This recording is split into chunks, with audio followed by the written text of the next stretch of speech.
Good morning students, I am going to explain you push algorithm. Before I start explaining you the push algorithm, we will see what is the underlying concept of stack. So stack will be like this. So here elements will be there, data will be inside the stack and stack will be having arrays as the index. Arrays will be the index. So now there is a pointer called top that will tell from where the element should be deleted to where the element should be added. So what do you mean by push? Everyone should be clear with what do you mean by push. Push means add element. Push means add element. Where we are adding element to the stack.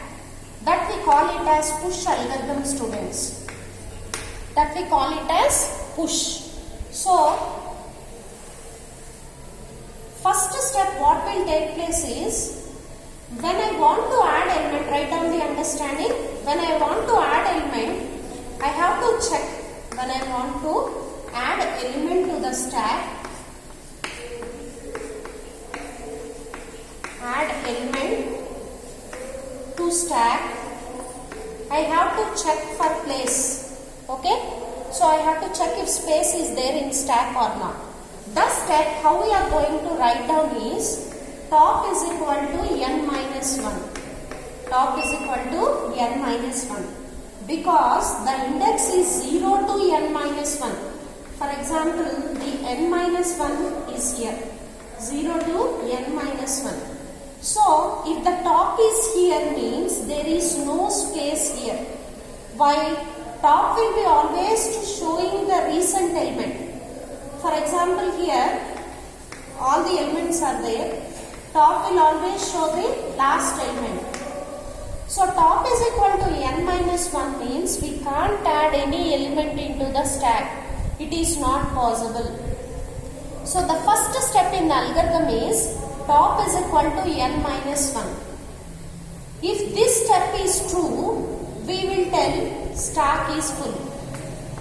Stack is full. Okay? So now I will tell one example for you students.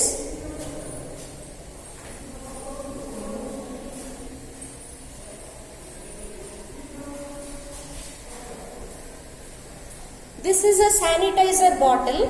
If I want to add some more sanitizer to it, it will overflow. You can observe clear till where that sanitizer is. Till here it is. If gap is there, I can add a new element into this bottle. If gap is not there, I can't add a new data to this bottle.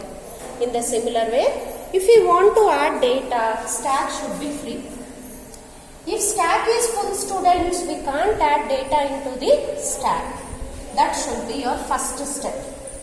If that is false, what we are going to do is, let us assume that there is place in the stack. There is some space left out in the stack. So top is equal to here. Now, if I want to add an element, top is equal to top plus 1. Top is equal to top plus 1.